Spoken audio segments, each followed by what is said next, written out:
The Owo under bridge was not a place, it was a pressure cooker beneath the colossal concrete legs of the Third Mainland Bridge.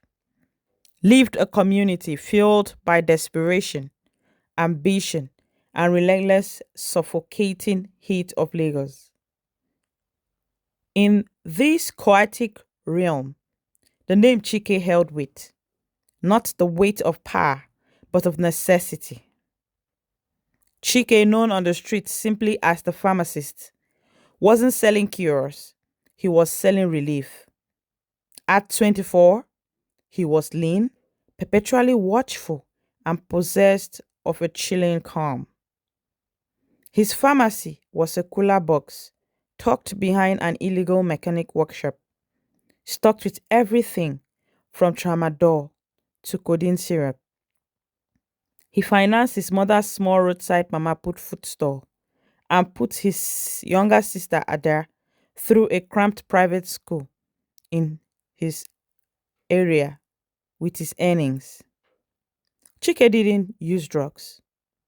He saw them as purely transactional commodity, a key to unlocking a better life for his family. His rival was Bayo, fondly known as the Hammer, a territorial brute who dealt in guns and terror.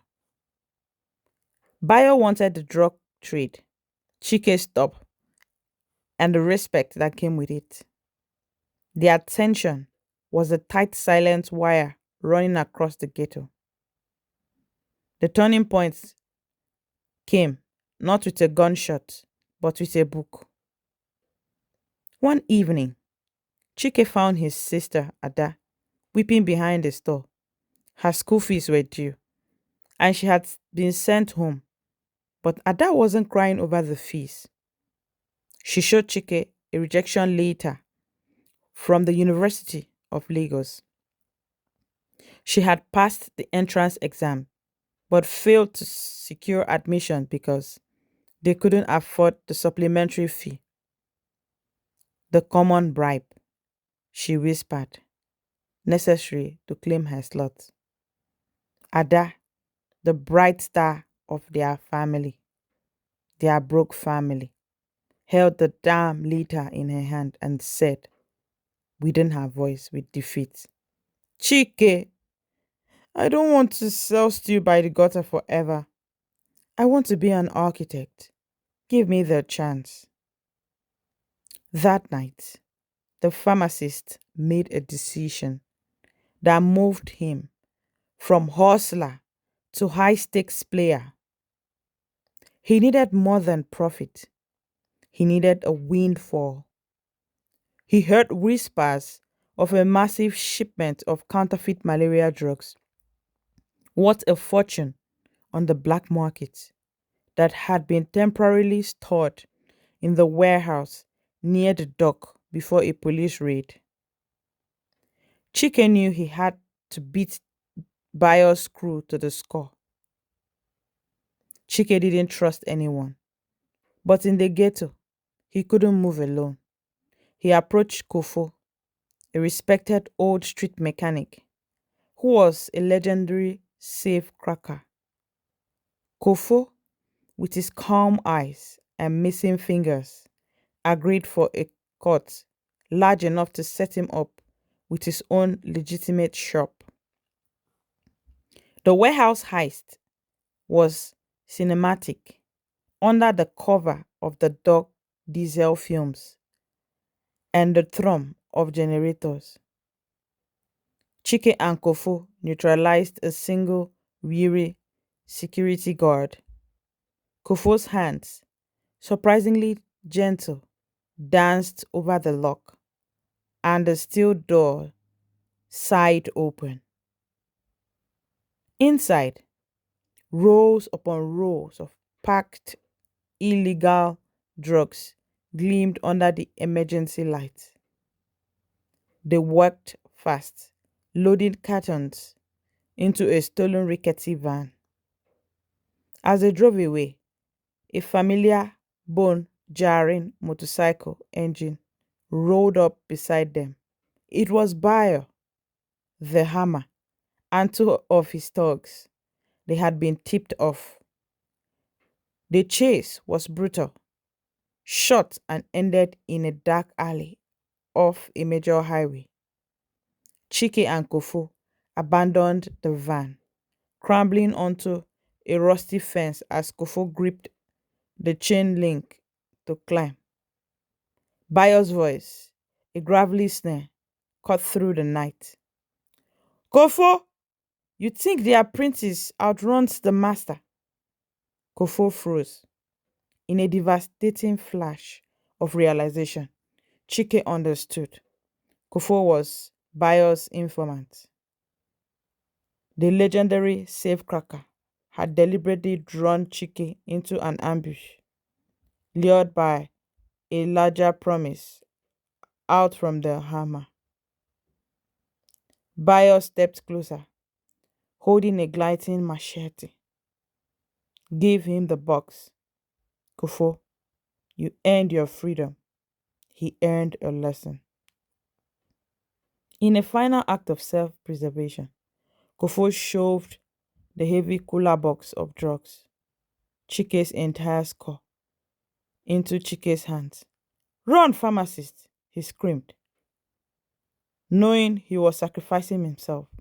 As Chike scrambled over the fence, the air was split by the horrifying wet sound of the hammer delivering his lesson.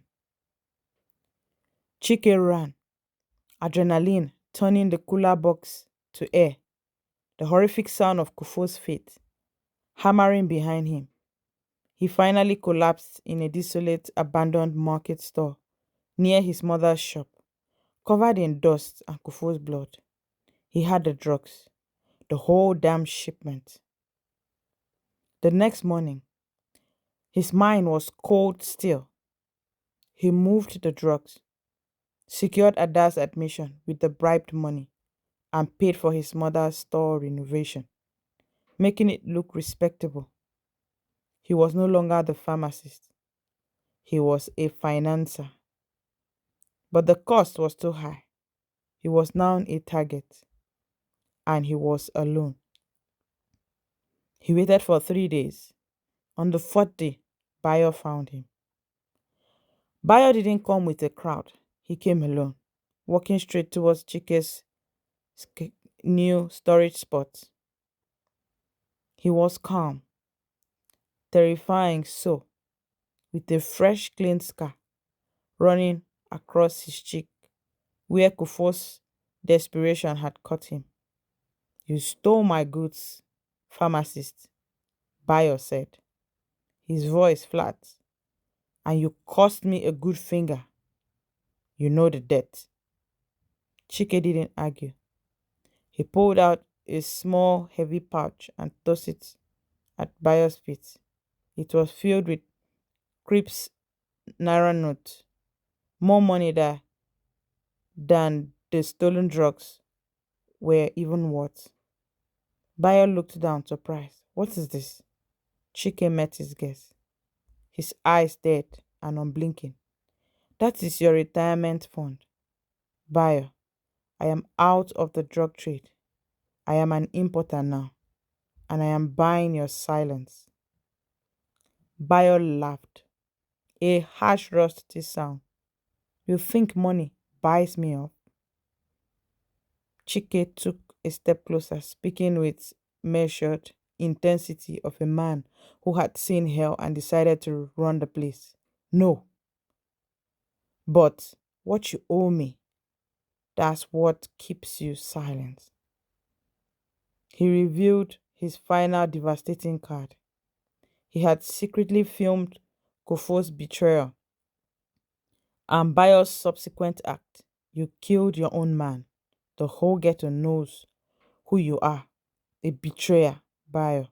You take the money, disappear, and let me be. Or I leak this, and your whole crew will burn you alive for being a snitch killer. Bayo looked at the money, then at Chike's cold, calculating face. He saw not the frightened hustler he expected, but a new kind of monster. a predator that used silence and knowledge as its weapons. The hammer knew fear, and he saw it reflected in Chike's empty eyes. He picked up the pouch and walked away, a ghost disappearing into the heat haze. Chike stayed, standing in the middle of the crowded slum, the new master of the ground. He had saved Ada. He had won the war, but he had paid his soul as the entry fee. Ada would become an architect, studying in the world Chike could only finance with dark profits of his past. He never touched another drug, but his reputation remained. He built his empire on legitimate funds, importing goods, clearing customs, financing new businesses, all paid for by the depth of his darkness. The pharmacist became the chairman, respected, feared, and perpetually alone. Whenever a heavy rain fell, Chike would stare at the grey concrete pillars of the Third Mainland Bridge, no longer seeing a shelter, but a giant tomb where he had buried his innocence and the only true friend he ever had. The ghetto story isn't one of escape, it is one of conquest. Chike survived not by running, but by becoming the very thing he fought against, a system fueled by corruption and maintained by fear. He was the king of the slum, but his palace was built on blood of his better self.